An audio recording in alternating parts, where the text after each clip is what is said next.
Hello friends, welcome to my exam review point में आपका स्वागत है। तो फ्रेंड, बात करते हैं आज की इस वीडियो में आरआरबी जेईई एग्जाम एनालिसिस के बारे में। तो 17 दिसंबर के सेकंड शिफ्ट के क्वेश्चन मिल चुके हैं फ्रेंड्स। जिन्होंने क्वेश्चन बताया उनको बहुत बहुत धन्यवाद है। साल नहीं छत्तीसगढ़ से इन्होंने क्वेश्चन बताए। तो फ्रेंड, कुछ ही क्वेश्चन मिले हैं, लेकिन मिले जो सटीक मिले एकदम, उनको बहुत बहुत धन्यवाद है। और आपको भी आने वाले शिफ्टों में एग्जाम है टेक्नीशियन या कोई ग्रेड 1 ग्रेड 3 एनटीपीसी, तो आप जुड़ सकते हो और इस पर अगर आपका एनालिसिस हो जाए, एग्जाम हो जाए, तो इस पर क्वेश्चन सेंड कर सके। तो बात करते हैं, फर्स्ट क्वेश्चन पूछा गया था एकता से। एकता किससे संबंधित था? इस तरह से ऑप्शन दिया गया था, इंग्लिश में भी और हिंदी में।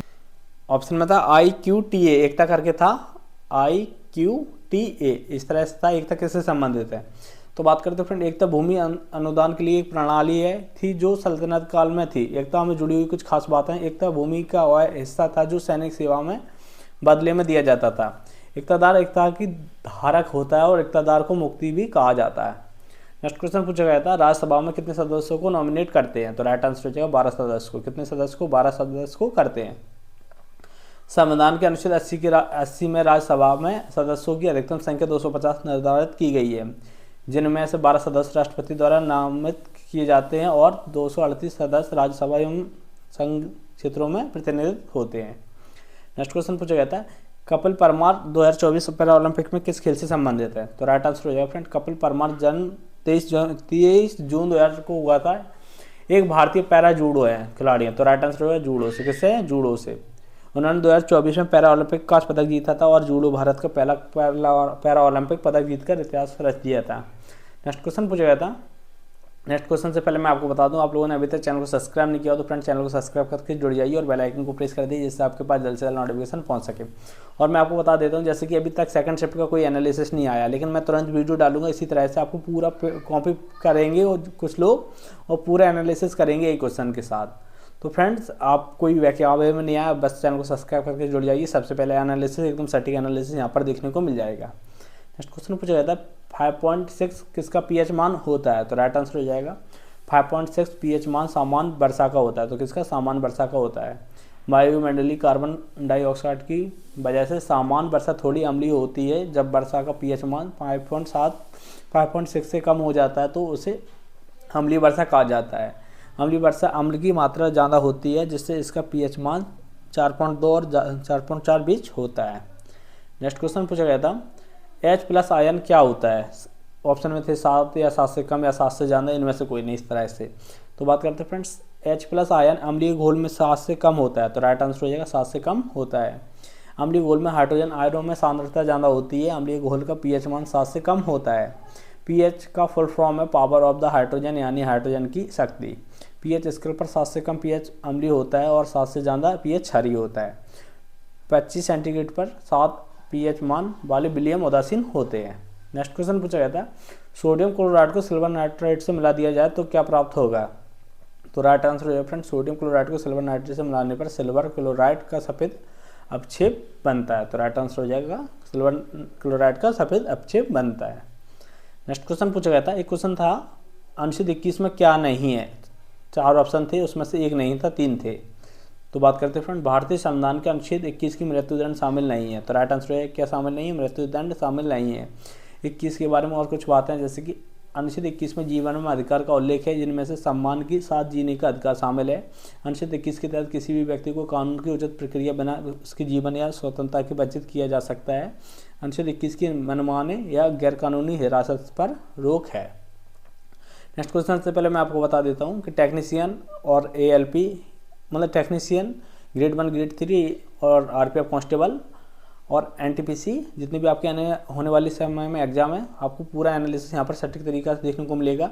और जैसे कि आज अभी 6 बजे आज की आंसर की आ चुकी है RPF SI की, तो मैंने टेलीग्राम पर डाल दिया, जाके चेक कर सकते हो आप लोग और आप अपना स्कोर कर सकते हो। ओके, इसके बाद तुरंत मैं आपको थर्ड शिफ्ट की वीडियो लेके आऊँगा एकदम रियल एनालिसिस के साथ। ये सेकंड की, इसके बाद तुरंत थर्ड शिफ्ट की लेके आऊँगा। ओके, नेक्स्ट क्वेश्चन है, एक क्वेश्चन दिया गया था, अनुच्छेद 239 से ए किससे संबंधित था? इस तरीका से कोई क्वेश्चन था, कोई बोला था कि 239 है, कोई बोला था 239 ए, इस तरह से क्वेश्चन दिया गया था। तो बात करते हैं फ्रेंड, भारतीय संविधान के अनुच्छेद 239 संघ शासित प्रदेशों में प्रशासन से जुड़ा है। अनुच्छेद 239 के मुताबिक राष्ट्रपति किसी भी समय प्रशासन की नियुक्ति कर सकते हैं। राष्ट्रपति किसी राज्य के राज्यपाल को भी किसी नज़दीकी क्षेत्र का प्रशासक नियुक्ति कर सकते हैं। दिल्ली के संदर्भ में संविधान की 59वां संशोधन अधिनियम 1951 के तहत दिल्ली संघ राज्य क्षेत्र की दिल्ली राष्ट्रीय राजधानी क्षेत्र घोषित किया गया है। इसके तहत दिल्ली में प्रशासक को उपराज्यपाल बनाया गया है। नेक्स्ट क्वेश्चन था मैग्नेट से संबंधित एक क्वेश्चन आया था। मैग्नेट किससे संबंधित है, इससे संबंधित कोई क्वेश्चन था, तो उसका जो राइट आंसर स्टूडेंट बता रहा है कि नॉर्थ और साउथ हो जाएगा। तो किस क्षेत्र में लटकती है, तो नॉर्थ और साउथ में। इस तरह से था। चुंबकी किस दिशा में जाती है, तो नॉर्थ और साउथ में। इस तरह से कोई क्वेश्चन था। ओके, अगर आपको पूरा सटीक हो तो आप मुझे सेंड कर सकते हो मैसेज के द्वारा, कमेंट के तहत। नेक्स्ट क्वेश्चन था बेकिंग सोडा को ब्लीचिंग पाउडर में मिला दिया जाए।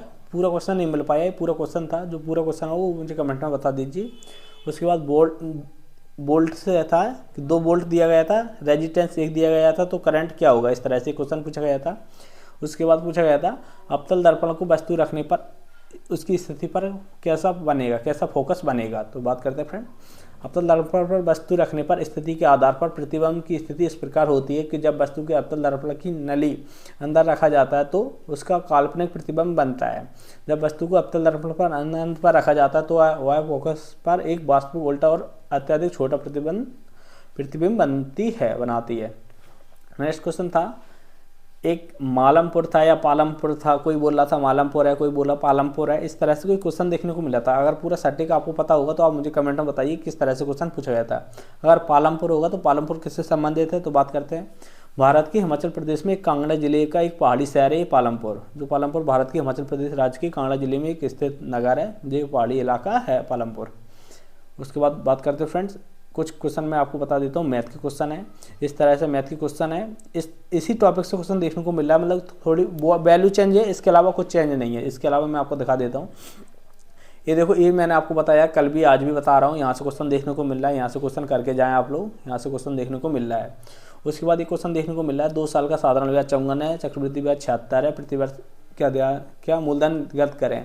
बस ये यहाँ पर वैल्यू चेंज हो रहा है, इसके अलावा कुछ नहीं है। अगर आपके कल आने वाले शिफ्ट में एग्जाम तो ये क्वेश्चन सॉल्व करके जरूर जाएं, क्योंकि यहाँ से क्वेश्चन आ रहा है, बस वैल्यू चेंज हो रही है, संख्या चेंज हो रही है हर एक शिफ्ट में, लेकिन क्वेश्चन वही रह रहा है।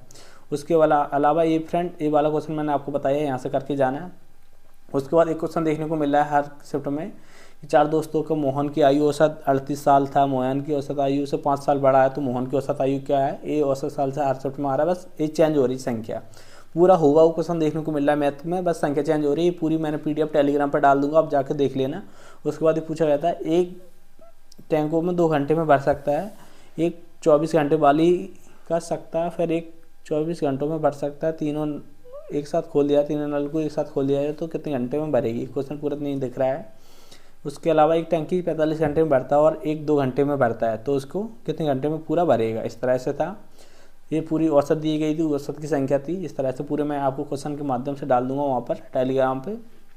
यही क्वेश्चन था, ये पूरे क्वेश्चन आपको देखने को मिल जाएगी। बस इसकी वैल्यू चेंज हो रही है। आपका कल एग्जाम है तो एक क्वेश्चन करके जाना, बस उसकी वैल्यू चेंज हो रही है और पूरे क्वेश्चन जाके था स्टूडेंट ने भेजे थे। और फ्रेंड, आपको इसकी PDF चाहिए तो टेलीग्राम पर फ्री में उपलब्ध है, जाके आप जुड़ जाइए। डिस्क्रिप्शन नीचे लिंक है, ये मेरा नाम है फ्रेंड। और आपका अगर कल एग्जाम है तो मुझे इस नंबर पर कॉन्टैक्ट करें 93 40 22 89 74 और अपने क्वेश्चन सेंड करें। मिलते हैं फ्रेंड नेक्स्ट वीडियो में।